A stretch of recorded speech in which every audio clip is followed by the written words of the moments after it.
Railway আর ডিফেন্সের দিন শেষ, এইবার নতুন স্কিম অটোমেটিভ ইন্ডাস্ট্রিতে মোদি সরকার 13,000 কোটি টাকার auto component intensive scheme launch করেছে।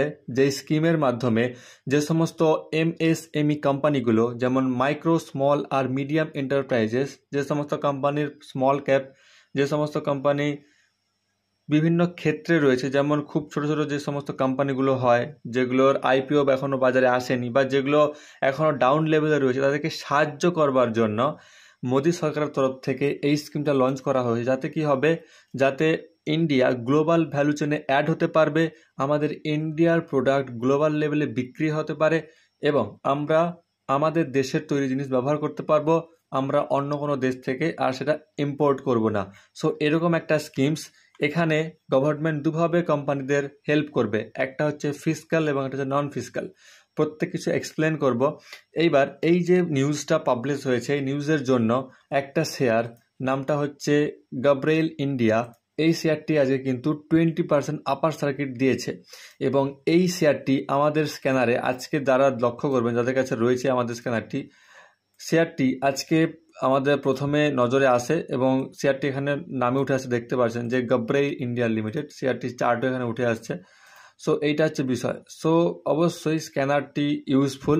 আর একটা কথা বলে দিই, বিষয়টা হচ্ছে যে যারা স্ক্যানারটি নিয়েছেন তাদের জন্য, অনেকেই নিউ আছেন বা অনেকেই পুরনো আছেন, তো প্রত্যেককে অ্যাকচুয়াল প্রোভাইড করার জন্য, অর্থাৎ ভ্যালু প্রোভাইড করার জন্য আমাদের টাইম লাগে, কারণ আমার কাছে 200 ওভার কনসেপ্ট রয়েছে এবং তাদের সেই কনসেপ্টের মধ্য থেকে আপনারা যারা নতুন আছেন, যেমন সৌভিবাবু রয়েছেন, রমাবাবু রয়েছেন, অর্পণবাবু রয়েছেন, তারপর এখানে আরও যে সমস্ত ব্যক্তিরা রয়েছেন, প্রত্যেকের নাম তো আমার অ্যাকচুয়ালি খেয়াল নেই।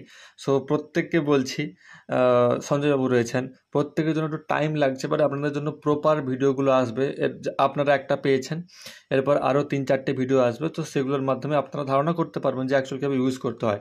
সো আপনাদের সহজ করার জন্য একটু সময় লাগছে এবং সহজভাবেই কিন্তু আপনাদের শেখানো হবে। সো চিন্তা করবেন না, সঙ্গে থাকতে পারেন। ওকে, আচ্ছা, এবার কনসেপ্টে আসি। কনসেপ্টটা মিনস এরকম আর কী কোম্পানিগুলো আমরা নজর রাখবো এবং কোন এই সেক্টরের কি পজিটিভ ভিউ আসছে এবং গভর্নমেন্টের যে অফিসিয়াল নিউজটা, সেটাকে গভর্নমেন্ট কি বলছে। সো আমরা একটু জাস্ট দেখে নেব। দেখেন, এইখানে গভর্নমেন্ট দু উপায়ে কোম্পানিদের সাপোর্ট করবে। প্রথম হচ্ছে ফিসক্যাল। সো প্রথম যে ফিসক্যাল, সেটার মানে হচ্ছে যে গভর্নমেন্ট কোম্পানিদের ডাইরেক্ট সাহায্য করবে এবং ডাইরেক্ট পয়সা দেবে। প্রথম যেটা অপারেশনাল এক্সপেন্স সাপোর্ট, প্রথম পয়েন্ট এটা। গভর্নমেন্ট কি বলছে না, government will reimburse part of the cost of the company installs new machineries, expands its plant or set up training and safety systems। যে সমস্ত কোম্পানি নতুন কিছু মেশিনারিজ আনতে চায় বা নতুন কিছু সেফটি সিস্টেম ইমপ্লিমেন্ট করতে চায়, গভর্নমেন্ট তাদেরকে একটু সাবসিডি দেবে এবং রিইম্বার্স করবে। ওকে, আচ্ছা, 2 নম্বর পয়েন্ট হচ্ছে স্কিল ডেভেলপমেন্ট। স্কিল ডেভেলপমেন্টের বলতে, in address of shortage of trained manpower, the scheme will establish local training centres, okay, certification programme এবং creating clear path for freshers. যারা ফ্রেশার রয়েছেন, যারা আইটিআই করছেন, তাদের জন্য নতুন একটা কাজের সুযোগ, নতুন একটা পদ্ধতি এবং নতুন ডাইরেকশানস গভর্নমেন্ট প্রোভাইড করবে। নতুন স্কিল ডেভেলপমেন্টের জন্য নতুন ট্রেনিং সেন্টার ওপেন করা হবে বা সেই কোম্পানির মধ্যেই অন জব ট্রেনিং আপনারা করতে পারবেন। তাতে কি হবে না, প্রোডাক্টের ভ্যালু বাড়বে, স্কিলের মান বাড়বে এবং অবশ্যই কাজের হার বাড়বে। ওকে, সো এইটা হচ্ছে গভর্নমেন্টের স্কিমস। আচ্ছা, এরপর 3 নম্বর হচ্ছে আর ইন্ডিয়ান ইন্টারন্যাশনাল ব্র্যান্ডিং। মোদী সরকার চাচ্ছে যে আমাদের ভারতের প্রোডাক্ট ইন্টারন্যাশনাল মার্কেটে একটা যেন স্তরে পৌঁছায়, তার জন্য রিসার্চ অ্যান্ড ডেভেলপমেন্টের নতুন নতুন ইনোভেশনস, কীভাবে আরও প্রোডাক্টটা সহজতর করা যায়, কীভাবে আরও প্রোডাক্টের মান বৃদ্ধি করা যায়। তো ইচ অ্যান্ড এভরিথিং কিন্তু গভর্নমেন্টের তরফ থেকে সাপোর্ট পাওয়া যাবে। এবং লাস্ট যেটা হচ্ছে শেয়ার্ড ফেসিলিটিস এবং এক্সপ্লেনেশনস। শেয়ার্ড ফেসিলিটির মধ্যে না যে সমস্ত টেস্টিং ল্যাবস বা যে সমস্ত ইকুইপমেন্ট প্রয়োজন, যেগুলো হায়ার করা প্রাইভেট কোম্পানির পক্ষ মানে খুব কঠিন হয়ে পড়ে, সেই সমস্তর ক্ষেত্রে গভর্নমেন্ট সাবসিডি এবং গভর্নমেন্ট হেল্প করবে। সো এটাও কিন্তু গভর্নমেন্ট প্রমিস করছে। এবার নন ফিসক্যাল ইন দ্য সেন্স যে সমস্ত পদ্ধতিগুলো কোম্পানিদের নিজেদের করতে হয়, যেমন অ্যাপ্রুভাল প্রসেস গভর্নমেন্টের তরফ থেকে ফাস্টার করা হবে, লাইসেন্সগুলো যেগুলো এবং টেস্টিং সার্টিফিকেট সেগুলো ইজিয়ার করা হবে যাতে ডিলে না হয় কাজে। ওকে, তারপর কি না, this will make easier to business MSME. অবশ্যই এমএসএমইদের ওপর আমাদের যে বাজেট হয়েছিল, বাজেট নির্মলা সীতারামন বলেছিল যে এমএসএমইদের ওপর আমরা ফোকাস করব এবং স্মল ফাইন্যান্স ব্যাঙ্কিং বা স্মল ফাইন্যান্স কোম্পানিগুলোর ওপর নজর দেওয়া হবে, কারণ এই সমস্ত কোম্পানির ওপরেও অনেক লোক কাজ করে এবং তাদের সংসার চলে কিন্তু এই সমস্ত কোম্পানির ওপর নির্ভরশীল হয়ে। ওকে, সবাই তো আর টিসিএস বা সবাই তো আর ইনফোসিসে কাজ করে না, প্রত্যেকে আমরা খেটে খাওয়া মানুষ, তো প্রত্যেকে এই সমস্ত এমএসএমই ওপর কিন্তু নির্ভরশীল থাকে। তো গভর্নমেন্ট এমএসএমইতেও নজর দিচ্ছে, কারণ এই ছোটো কোম্পানি থেকে কিন্তু একদিন বড় কোম্পানি তৈরি হয়। ওকে, আর অলরেডি গভর্নমেন্ট কিছু কোম্পানিদের এখানে অ্যাডও করে দিয়েছে, কোম্পানির নাম উঠে আসছে পিনাকেল মোবিলিটি, ভ্যারক ইঞ্জিনিয়ারিং এবং ন্যাপিনো অটো। তো এই কোম্পানি এই স্কিমগুলোর গ্রাউন্ড লেভেল থেকে তৈরি শুরু করেছে, এবং যেগুলো বাদ পড়ে যাচ্ছে সেই কোম্পানিগুলোকে বলে দিই। যে সমস্ত কোম্পানি বাদ পড়ে যাচ্ছে, প্রথম আসছে সোনা বিএলডাব্লিউ। এই যে কোম্পানিটা ইভি, গিয়ার, মোটর, সেন্সার, এবং এই কোম্পানিটা 75টার ওপর যে এক্সপোর্ট করে বিভিন্ন বিদেশে এদের প্রোডাক্টগুলো যায়।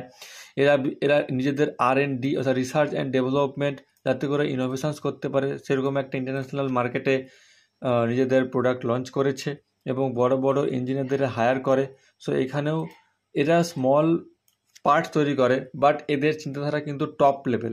মানে এরা ইভি সেক্টর, এমনি যেগুলো আইস বা যে সমস্ত পেট্রোল ভেহিক্যাল, সে সমস্ত প্রোডাক্টেরও ইনোভেশনস, নতুন নতুন সিস্টেমস, নতুন নতুন ইজিয়ার যাতে হয়, সেগুলোর উপর এরা রিসার্চ অ্যান্ড ডেভেলপমেন্ট নতুন দিক তুলে ধরেছে।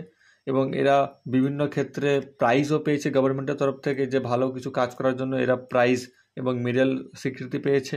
সো এটা হচ্ছে একটা কোম্পানি, সোনা বিএলডাব্লিউ। 2 নম্বর হচ্ছে ইউনো মিন্ডা। এরাও সেম, এরা হচ্ছে টপ সাপ্লায়ারদের মধ্যে 1 নম্বরে আসে, যে যারা অটো কম্পোনেন্টস বিদেশে এরা সাপ্লাই করে। এরা বিদেশ থেকে প্রোডাক্ট ইম্পোর্ট করে এবং ভারতে তৈরি করে এবং সেই প্রোডাক্টটা আবার বিদেশে এক্সপোর্ট করে দেয়। ওকে, সো এটা সিম্পল এদের ব্যবসা ইউনো মিন্ডা।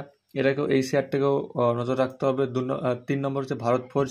এই শেয়ারটি ডিফেন্সের পাশাপাশি অটো পার্টস এবং গ্লোবাল প্রেজেন্সে কিন্তু একটা ভালো পরিমাণ এবং ভালো স্বীকৃতি রয়েছে এই কোম্পানিটা, ভারত ফোর্জ। এই কোম্পানির ডিটেল এক্সপ্লেনেশন আমি করেছি আমার ওই ডিফেন্স ভিডিওতে, লেভেলগুলো দেখে নিতে পারেন। ওকে, সো এইটা হচ্ছে বিষয়। এবার যদি বলি যে রেলওয়েজ বা ডিফেন্সের পর কি এই সেক্টরে গ্রোথ আসতে পারে, সো গভর্নমেন্ট যেহেতু স্মল ফাইন্যান্স ব্যাঙ্ক, সেটা ফাইন্যান্স ব্যাঙ্কিং হতে পারে বা স্মল ছোটো ছোটো যে সমস্ত কম্পোনেন্টস তৈরি করে সেই সমস্ত কোম্পানি গভর্নমেন্ট দেয়, তাহলে কি হবে, সেখানে জব বাড়বে, অর্থাৎ জব বাড়তে পারে এবং আমাদের যে ইউথ তারা চান্স পাবে, ফ্রেশাররা চান্স পাবে, যারা আইটিআই করছে তাদের চান্স বাড়বে। সেক্ষেত্রে এখানে দেখা যাচ্ছে রিপোর্ট অনুযায়ী 8 থেকে 10%, অর্থাৎ আগের বছর 7 to 8, 9% ছিল, 25-26 সেটা 2% মতো ইনক্রিজ হতে পারে এবং আপকামিং ডেজে এটা কিন্তু 5 থেকে 10% হতে পারে। সো অবশ্যই যদি সেগমেন্টে গ্রোথ আসে, আর যারা ইনভেস্টার পয়েন্ট অফ ভিউ, সেখানেও স্টকে গ্রোথ আসবে, কাজের ক্ষেত্রেও গ্রোথ আসবে, এবং প্রোডাক্ট যদি ভালো হয় সেটা ইন্ডিয়া টু এক্সপোর্ট করবে বিদেশে, সেখান থেকেও বিদেশি মুদ্রা ভারতে আসবে। সো ওভারঅল জিডিপি গ্রোথ আসবে। তো দেখতে গেলে যদি স্কিমটা লাগু যদি অ্যাকচুয়ালি করা হয়, তাহলে কিন্তু সব দিক থেকেই লাভ হবে, এটা বলার নয়। সো এই যে সেগমেন্টগুলো বা এই যে স্টকসগুলো, বা যারা শিখতে চাচ্ছেন কোন সেক্টরকে আমরা ধরা প্রয়োজন বা কোন সেগমেন্টে নতুনভাবে কাজ করা উচিত, সো ইনভেস্টমেন্টের নজর হিসাবে যে সমস্ত সেক্টর বা যে সমস্ত স্টকস সবার সামনে বা নজরে আসে, সেগুলো থেকে দূরে থাকা উচিত। ইন দ্য সেন্স কি, ভেতরে কিন্তু কোনো না কোনো সেক্টর মোমেন্টাম দেয় এবং তার রেজাল্ট বা তার অ্যাপ্লিকেশনস বা অফিসিয়াল নিউজ কিন্তু পরে আসে। তো সেগুলোকে ধরতে হলে আপনাদের কি গ্রাউন্ড লেভেলে রিসার্চ করতে হবে, এবং অবশ্যই আমাদের টিম রিসার্চ করে, আপনারা আমাদের টিমের সাথে জুড়তে পারেন। ওকে, আপনাদের যদি কোনো রকম প্রয়োজন হয় যে আপনাদের ফাইন্যান্স ম্যানেজমেন্টের জন্য কিছু চাচ্ছেন, বা অনেকে হয় যে আপনারা এফডি মানে ফিক্সড ডিপোজিট বা রেকারিং ডিপোজিট এগুলো করতে চাচ্ছেন না, মান্থলি কিছু করতে যাচ্ছেন, তো আমাদের সঙ্গে জুড়তে পারেন। আমরা বিভিন্ন রকম ফাইন্যান্সিয়াল এডুকেশনস বা ফাইন্যান্স ম্যানেজমেন্টের ক্রাইটেরিয়া দিয়ে থাকি। ওকে, সো অবশ্যই কমেন্ট ডাউন বা কন্ট্যাক্ট করতে পারেন। আর আমাদের অলরেডি যে স্ক্যানারটি লঞ্চ করা হয়েছে, সেখানে অলরেডি 200 অ্যাবভ কিন্তু সেল করা হয়ে গেছে, বাট আমি বুঝতেই পারিনি যে এত সুন্দর সাপোর্ট পাবো। আর স্ক্যানারটির পারফরমেন্স দেখতেই পাচ্ছেন, আজকে যে স্টকটা, এই স্টকটা কিন্তু ওই অটো সেক্টরে কাজ করেন। এখানে আমি দেখিয়ে দিই, এখানে দেখেন স্টকটার লেখাই আছে automobile components presence across various business segment including 2 wheelers and 3 wheelers. তো এই স্টকটার নিউজ আসার পরে কিন্তু স্টকটাতে খুব সুন্দর একটা মোমেন্টাম দেয়। আর এই স্টকটা কিন্তু আগের দিনও এই আমাদের স্ক্যানারে ধরা পড়েছে, বাট স্টকটা আজকে 20% অ্যাবভ মোমেন্টাম দিয়ে দেয়।